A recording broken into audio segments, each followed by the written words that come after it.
Electrical tools part 1। सही tools का उपयोग सही जगह पर करना चाहिए। टूल्स हमेशा इंसुलेटेड होने चाहिए। कार्य का वक्त और शुद्धता ये सही टूल्स के उपयोग पर निर्भर होती हैं। टूल्स का सही तरीके से उपयोग करें। टूल्स की कार्य क्षमता कायम रखने के लिए उसकी अच्छी तरह से देखभाल करना जरूरी है। रोजाना इस्तेमाल में आने वाले plier: combination plier, long nose plier, side cutting plier, wire stripper, crimping plier. Combination plier ये फोर्ड स्टील से बनी होती है। प्लायर के हैंडल पर हार्ड पीवीसी का इंसुलेटिंग लेग चढ़ा रहता है। कॉम्बिनेशन प्लायर में आने वाले कुछ भाग ग्रिपिंग सरफेस और jaw, pipe cutter, joint cutter, side cutter और हैंडल के साथ उस पे चढ़ा हुआ हार्ड पीवीसी का इंसुलेटिंग लेग। कॉम्बिनेशन प्लायर का इस्तेमाल वायर को मोड़ने के लिए, वायर को काटने के लिए, वायर को अपने हिसाब से झुकाकर आकार देने के लिए, छोटे छोटे नट खोलकर फिट करने के लिए होता है। इसीलिए ये प्लायर को कॉम्बिनेशन प्लायर कहते हैं। कॉम्बिनेशन प्लायर को नियंत्रित किया जाता है। हमेशा वायरों का इंसुलेशन निकालने से पहले कॉम्बिनेशन प्लायर में वायर को कटर में पकड़कर उसे गोल गोल घुमाएं और आगे हल्का सा पुश करने से इंसुलेशन निकल जाता है। वायर कट करने के लिए कटर में वायर को पकड़कर जोर का दबाया जाता है। ये प्लायर मार्केट में अलग अलग साइज में मिलते हैं और इनका चुनाव काम के हिसाब से होता है। मार्केट में ये प्लायर 100 mm से लेकर 250 mm तक मिलती है। कॉम्बिनेशन प्लायर इस्तेमाल करते समय प्लायर को हमेशा इंसुलेशन पर पकड़कर इस्तेमाल करें। प्लायर से इंसुलेशन निकालते समय कंडक्टर को कोई हानि ना हो जाए, इसका ख्याल रखें।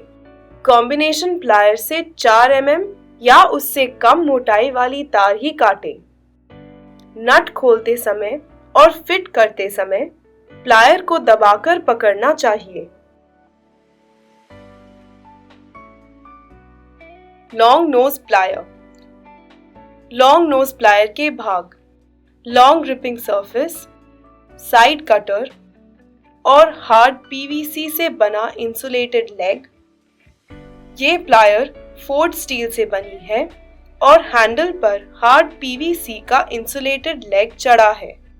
इस प्लायर का इस्तेमाल कठिन जगहों पर किया जाता है। जहां हाथ नहीं पहुंच सकते, उस जगह तारों को पकड़ने के लिए या छोटे छोटे नट खोलने के लिए और फिट करने के लिए इसका उपयोग किया जाता है। वायर या पट्टी पकड़ने के लिए या सीधा करने के लिए और आकार देने के लिए इसका इस्तेमाल किया जाता है। पीवीसी बोर्ड का कटा हुआ भाग निकालने के लिए भी लॉन्ग नोज सरफेस का इस्तेमाल होता है। ये प्लायर मार्केट में अलग अलग साइज में मिलते हैं और उनका चुनाव काम के हिसाब से होता है। मार्केट में ये प्लायर 50 mm से लेकर 150 mm तक मिलती है। सुरक्षा: लॉन्ग नोज प्लायर का इस्तेमाल करते समय प्लायर को हमेशा इंसुलेशन पर पकड़कर इस्तेमाल करें। Side cutting plier. इस प्लायर के कुछ भाग हैं: साइड कटर, जिसे जॉ भी कहते हैं, और हार्ड पीवीसी से बना इंसुलेटेड लेग। ये प्लायर फोर्ड स्टील से बनी होती है। साइड कटिंग प्लायर का इस्तेमाल वायर का इंसुलेशन निकालने के लिए और वायर कट करने के लिए किया जाता है। साइड कटर का उपयोग कॉपर और एल्युमिनियम के 4 mm मोटाई के वायर कट करने के लिए या उससे कम मोटाई के तार कट करने के लिए होता है।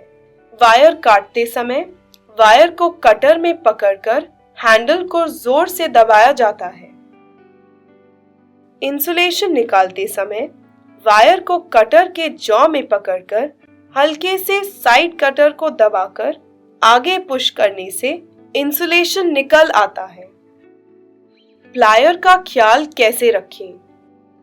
कोई भी प्लायर की सहायता से लोहे की तार ना काटें, ज्यादा गर्म चीज ना पकड़ें। प्लायर का इस्तेमाल कोई भी चीज को ठोकने के लिए ना करें।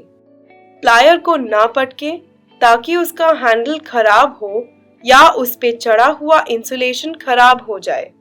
ज्यादा दिन तक प्लायर को बंद रखना हो तो प्लायर के सांधों में ऑयल छोड़ दें और उनके दांतों में ग्रीस लगाकर रख दें। सुरक्षा।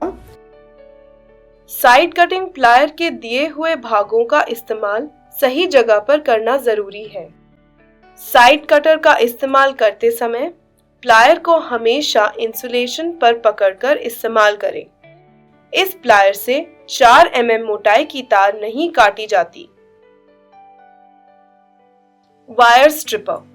वायर स्ट्रिपर के कुछ भाग कटर, लॉक नट स्प्रिंग और स्ट्रिपर का हैंडल जो पीवीसी इंसुलेटेड होता है।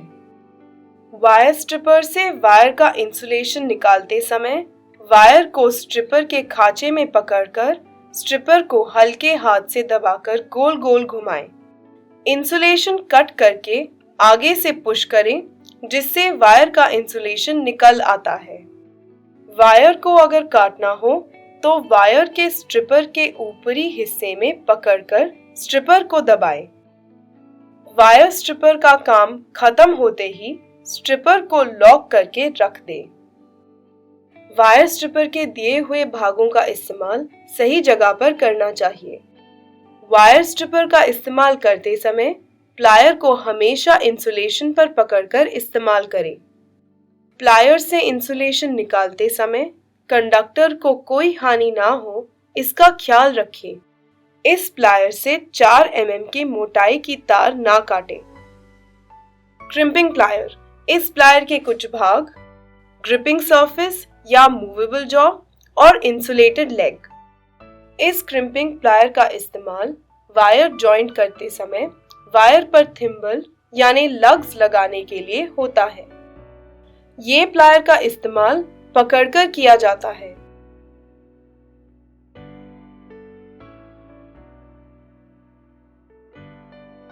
क्रिम्पिंग प्लायर के बीच में एक लॉक होता है और उसे हल्का सा दबाकर प्लायर का जॉ खुल जाता है। मूवेबल जॉ के खांचे के ऊपरी जगह पर कुछ लग्स नंबर लिखे होते हैं। ये नंबर लग्स के साइज के हिसाब से होते हैं। लग्स को वायर में जोड़ते समय लग्स पे जो नंबर रहेगा वही खांचे में लग्स को फंसाकर प्लायर का हैंडल दबाना है। इस तरह क्रिम्पिंग प्लायर का इस्तेमाल होता है। क्रिम्पिंग प्लायर के दिए हुए भागों का इस्तेमाल सही जगह पर करना चाहिए। प्लायर से लग्स जॉइंट करते समय लग्स को सही खांचे में पकड़ें, इस बात का ख्याल रखें।